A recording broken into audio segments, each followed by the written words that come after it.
ચાલો મિત્રો, ત્યાર પછી આપણે વાત કરીએ ખનિજ પર આધારિત ઉદ્યોગો. જે ઉદ્યોગોમાં કાચા માલ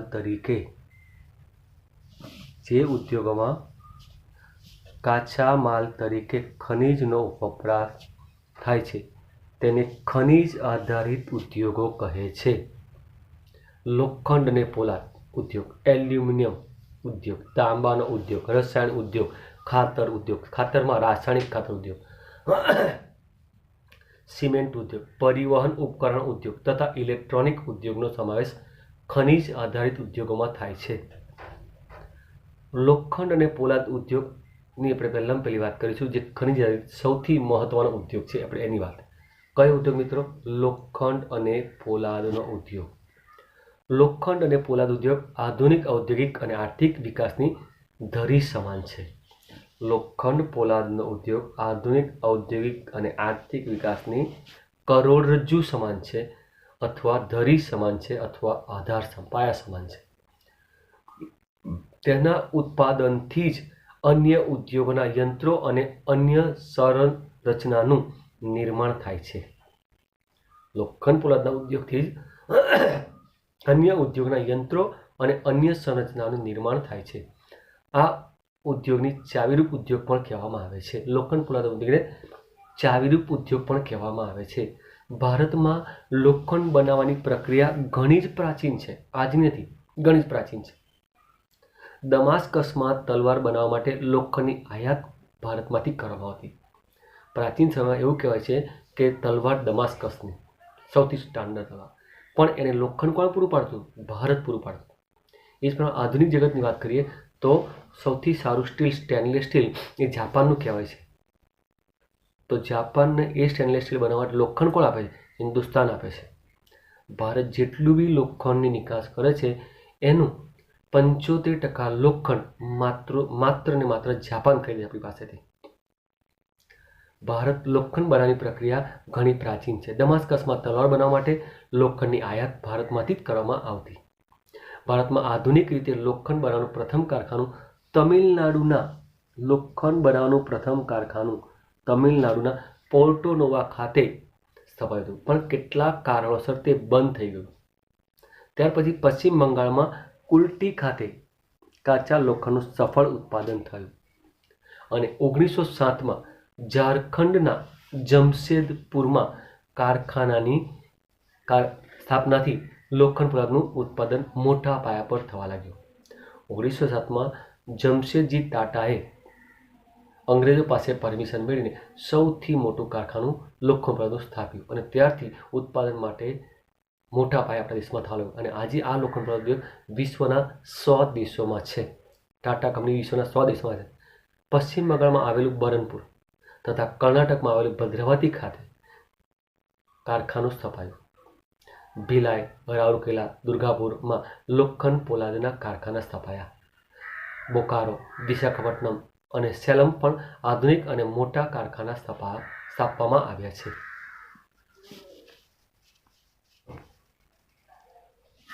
લોખંડ પોલાદ બનાવવા માટે લોહ અયસ્ક, કોલસો, ચૂનાનો પથ્થર, મેંગેનીઝનો કાચો માલ તરીકે ઉપયોગ થાય છે. લોખંડ જે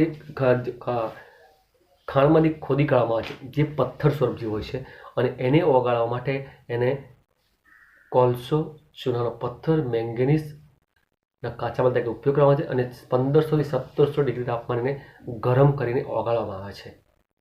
એમાંથી ધારનું લોખંડ અને પોલાદનું લોખંડ એ બે અલગ પાડવામાં આવે છે.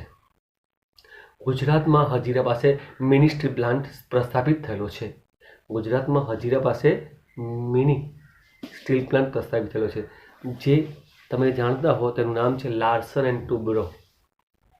ટાટા સિવાયના લોખંડ પોલાદનો કારખાનાનો વહીવટ steel authority of India limited એટલે કે SAIL ને સોંપવામાં આવ્યો છે. લોખંડ પોલાદના ઉત્પાદનમાં વિશ્વમાં ભારતનું 5મું સ્થાન છે. લોખંડ પોલાદના ઉત્પાદનમાં ભારતનું 5મા નંબર પર સ્થાન છે.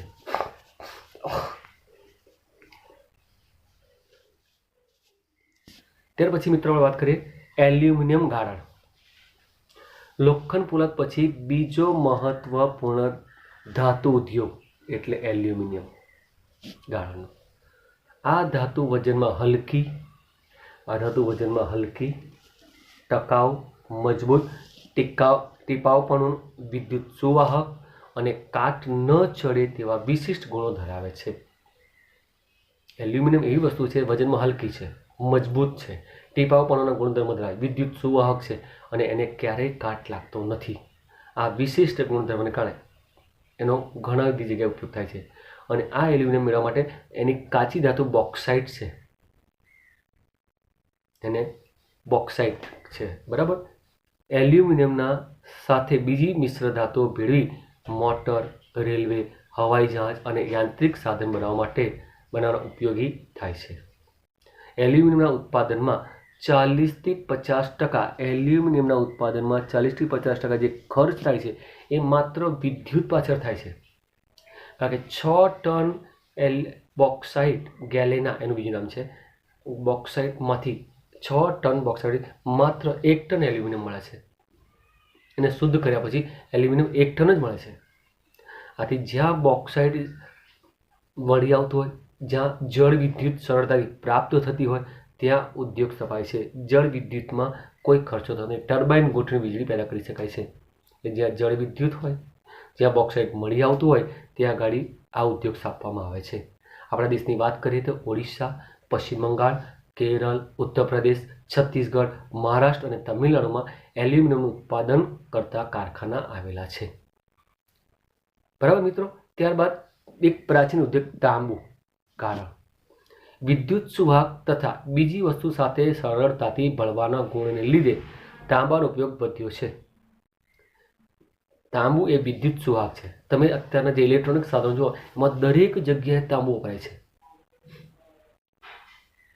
વિદ્યુત ઉદ્યોગ, refrigerator, air condition, automobile, radiator, ઘર વપરાશના વાસણો વગેરે સાધનોમાં તાંબાનો ઉપયોગ ભારતમાં થાય છે. ભારતમાં સૌપ્રથમ તાંબા ગાળણનો ઉદ્યોગનો એકમ ભારતીય તાંબા નિગમ ICC દ્વારા ઝારખંડમાં ઘાટશિલા ખાતે પ્રસ્થાપિત કરવામાં આવ્યો હતો. આપણા દેશનું સૌથી પહેલું તાંબુ એ ઝારખંડમાં ઘાટશિલા ખાતે મળી આવ્યું હતું અને ત્યાં ઉદ્યોગ સ્થાપવામાં આવ્યો હતો. 1972માં ભારતીય તાંબા નિગમને હિન્દુસ્તાન કોપર લિમિટેડ એટલે કે HCL નામમાં આપવામાં આવ્યું. ત્યારબાદ ICCની જગ્યાએ HCL હિન્દુસ્તાન કોપર લિમિટેડ તરીકે ઓળખાય છે. આજે હિન્દુસ્તાન કોપર લિમિટેડ ઉપરાંત ખાનગી ક્ષેત્રમાં પણ તાંબાનું ઉત્પાદન કરવામાં આવે છે. તેમ છતાંય ભારતમાં પોતાની જરૂરિયાતનું ઉત્પાદન થતું નથી. તાંબાનું જેટલું તાંબુ આપણે જોઈએ એટલું તાંબુ આપણે મળતું નથી. એટલે આપણે વધારાનું તાંબુ બીજા દેશમાંથી આપણે આયાત કરીએ છીએ મિત્રો.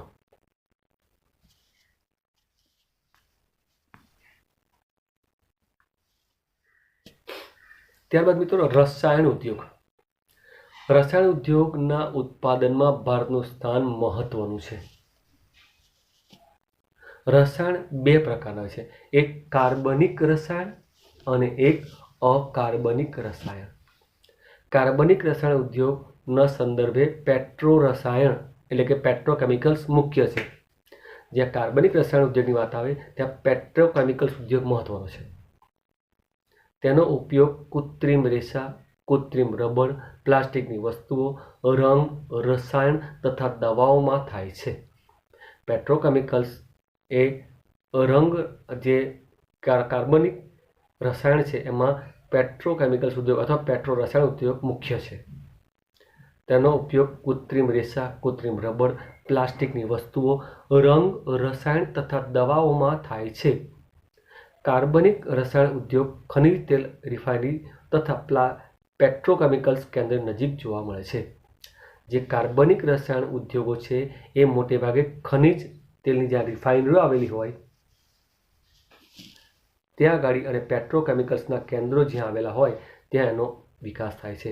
અકાર્બનિક રસાયણ ઉદ્યોગના સંદર્ભની વાત કરીએ તો ગંધકનો તેજાબ, નાઇટ્રિક એસિડ, ક્ષારીય સામગ્રી, soda ash, caustic soda, chlorine વગેરેમાં થાય છે.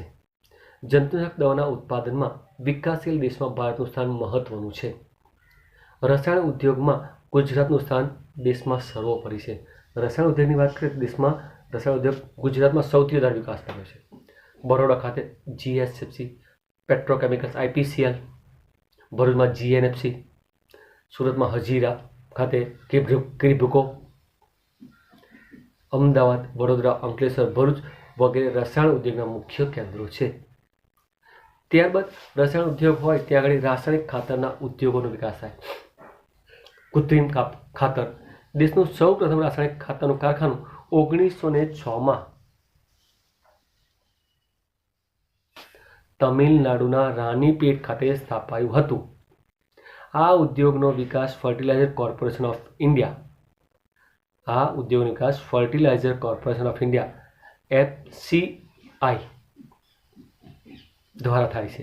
પ્રસ્થાપિત બિહારમાં સિંદરી ખાતે થયો અને સિંદરીમાં સૌથી મોટું રાસાયણિક ખાતરનું કારખાનું આવેલું છે.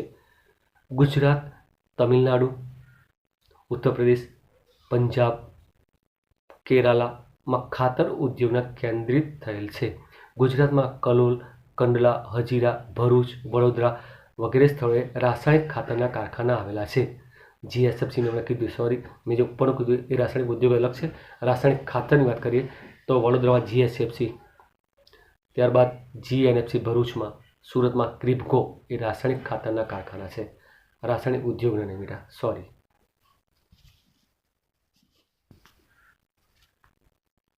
ત્યારબાદ ખનિજ આધારિત ઉદ્યોગની બીજી વાત કરીએ તો પ્લાસ્ટિક ઉદ્યોગ. પ્લાસ્ટિક ઉદ્યોગને સનરાઈઝ ઇન્ડસ્ટ્રીઝ પણ કહે છે. પ્લાસ્ટિક ઉદ્યોગનું બીજું નામ છે સનરાઈઝ ઇન્ડસ્ટ્રીઝ. દેશમાં દર વર્ષે ઉતરતો પ્લાસ્ટિકની કાચા માલની માંગમાં વધારો થાય છે.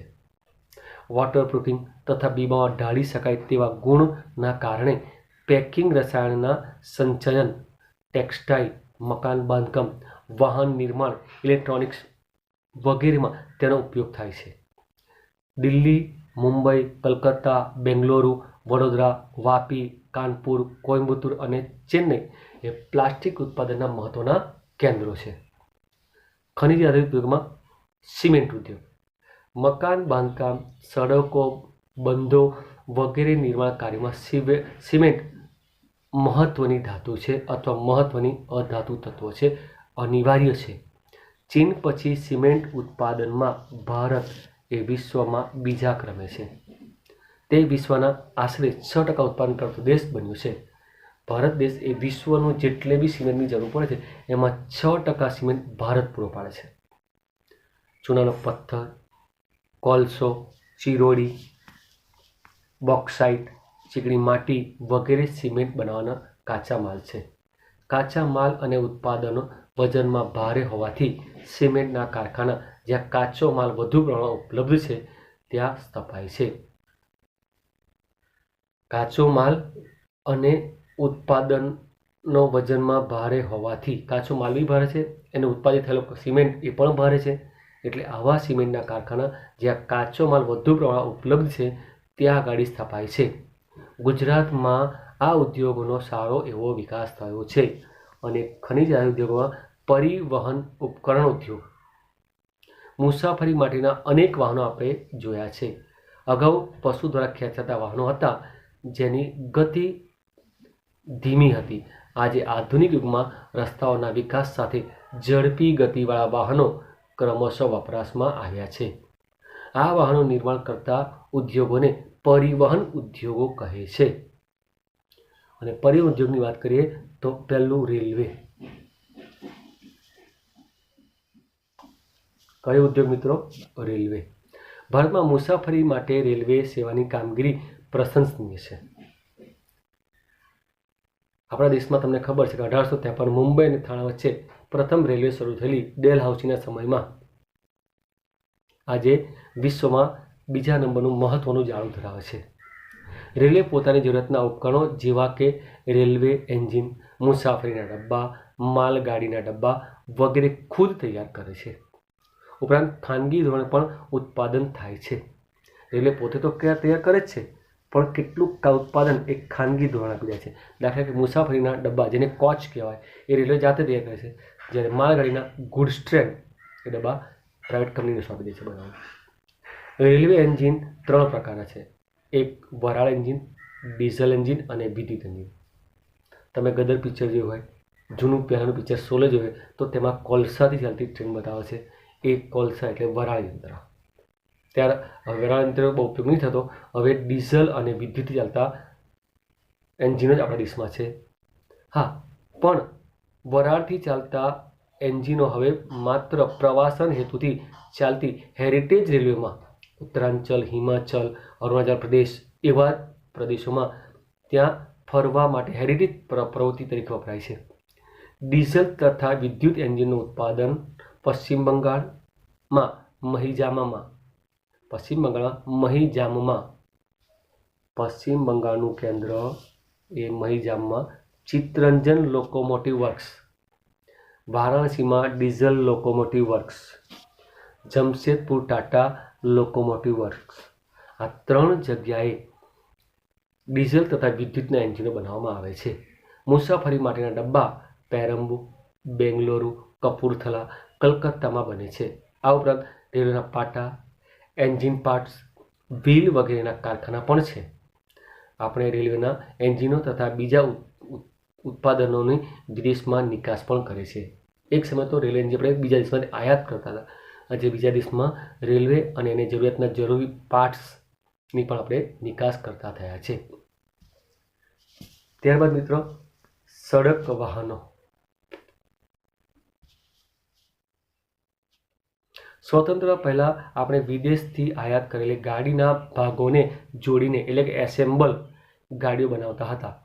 હવે તો ટ્રક, બસ, કાર, મોટરસાયકલ, સ્કૂટર તથા બાઇક, મોટરસાયકલ બનાવવાના કારખાના દેશમાં જ સ્થપાયા છે.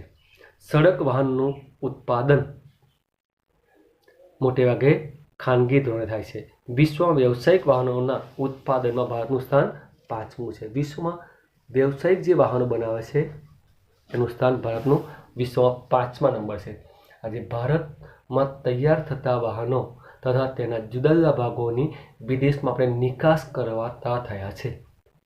ટ્રેક્ટર તથા સાયકલનું પણ મોટા પ્રમાણમાં ઉત્પાદન થાય છે. સાયકલ ચીન પછી આપણો બીજો નંબર ઉત્પાદનમાં, બરાબર ને? એટલે સાયકલ અને ટ્રેક્ટરનું પણ મોટા પ્રમાણમાં ઉત્પાદન કરતા થયા છે, જેની નિકાસ આપણે વિદેશોમાં કરીએ છીએ. જહાજ બાંધકામ ઉદ્યોગ. ભારતમાં જહાજ બાંધકામનો ઉદ્યોગ પ્રાચીન સમયથી જ છે, પણ વર્તમાન સમયમાં આધુનિક ઢબે જહાજ બાંધવાના મુખ્ય 5 કેન્દ્રો છે. વિશાખાપટ્ટનમ, કલકત્તા, કોચી, મુંબઈ અને મારમગવા જે જાહેર ક્ષેત્રના છે. કોચી અને વિશાખાપટ્ટનમ એ મોટા કદ ધરાવતા વાહનો બાંધવા કામની જગ્યા છે. ત્યાં મોટા કદના, બરાબર, 1500 ટન ને 1000 ટનના જહાજો બને છે. આ ઉપરાંત ખાનગી ક્ષેત્ર ધરાવતી વાહનની ગોદીઓની પણ જરૂરિયાત પૂરી કરે છે.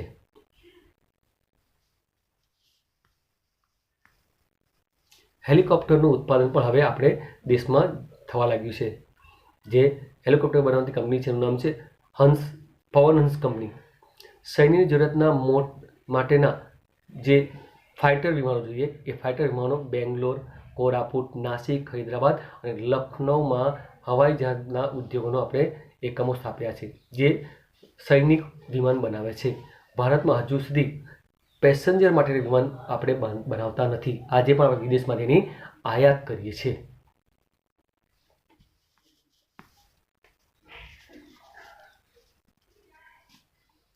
ઇલેક્ટ્રોનિક ઉદ્યોગ. એ રેડિયો સેટ તથા ટેલિફોન ઉદ્યોગની સ્થાપના 1905થી ભારતમાં થઈ, જેને ઇલેક્ટ્રોનિક્સ ઉદ્યોગની શરૂઆત કહી શકાય.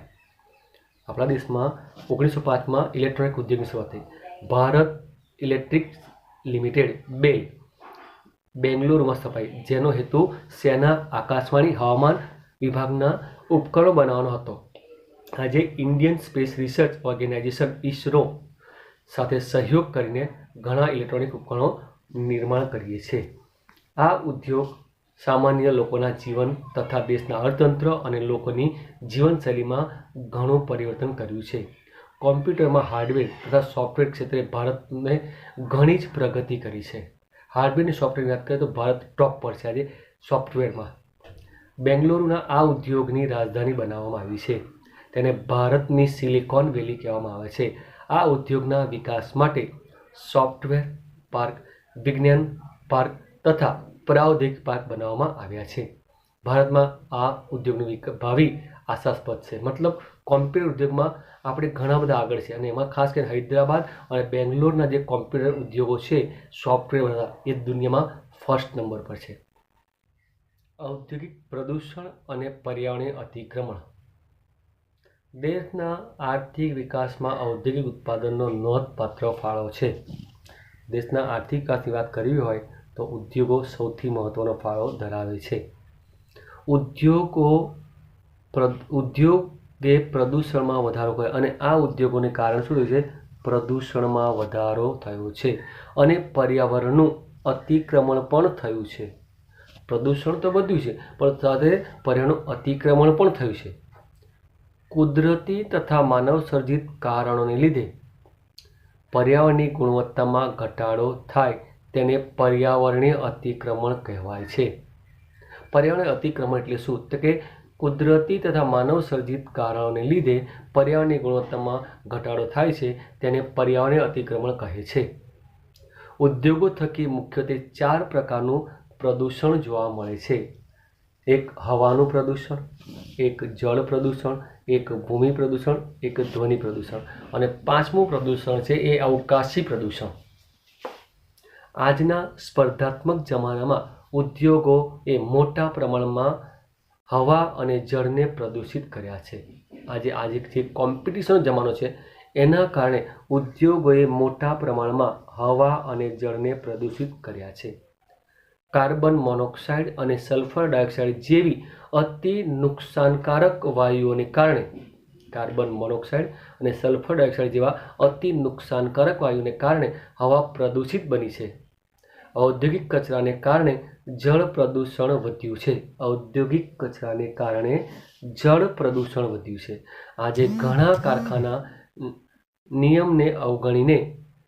નિયમોનું અવગણના કરીને ઔદ્યોગિક રીતે દૂષિત થયેલા પાણીને નદીમાં વહાવી દે છે.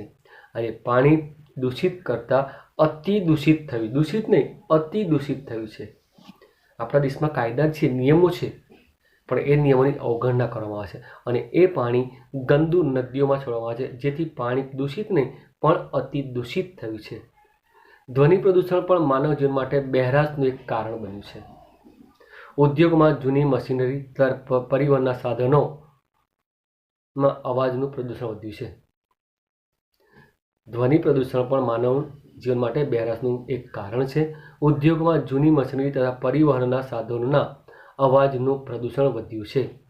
અતિશય ઘોંઘાટને કારણે મનુષ્ય માનસિક તાણ અનુભવે છે, એક પ્રકારનો ત્રાસ અનુભવે છે.